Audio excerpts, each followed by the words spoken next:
কেঁদে সেনু, শ্যামবাসে খগেনেরই মামা শ্বশুর যেনু।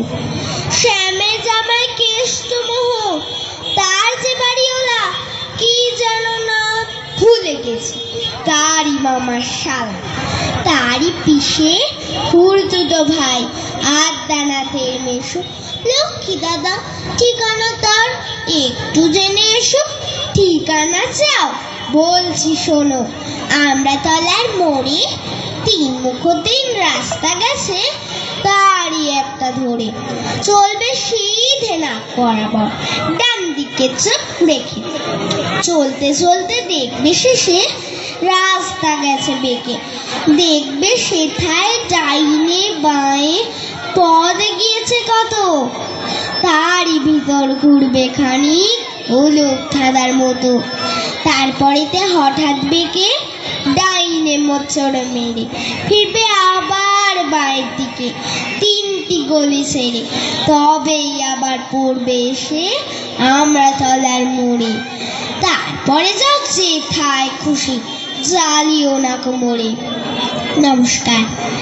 আমার দ্বিতীয় নিবেদন অপূর্ব দত্তের লেখা বাংলা টাংলা। অ্যানুয়ালের রেজাল্ট হাতে বাড়ি ফিরল ছেলে। মা বলল, কোন পেপারে কত নম্বর পেলে? হিস্ট্রিতে মম 84, ম্যাথসে 9 ছিল। মা বলল, fantastic, just like a hero. সায়েন্সে dad not so fair, only 69। ইংরেজিতে 92, অল টুগেদার ফাইন। জিওগ্রাফির পেপারে তো 100-এ 100। ডুবিয়ে দিল বেঙ্গলিটায়, ভেরি পোর গেট। ছেলের মাথায় হাত রেখে মা ঠোঁট বেঁকিয়ে বলে, নেভার মাইন্ড, বেঙ্গলিটা না শিখলেও চলে।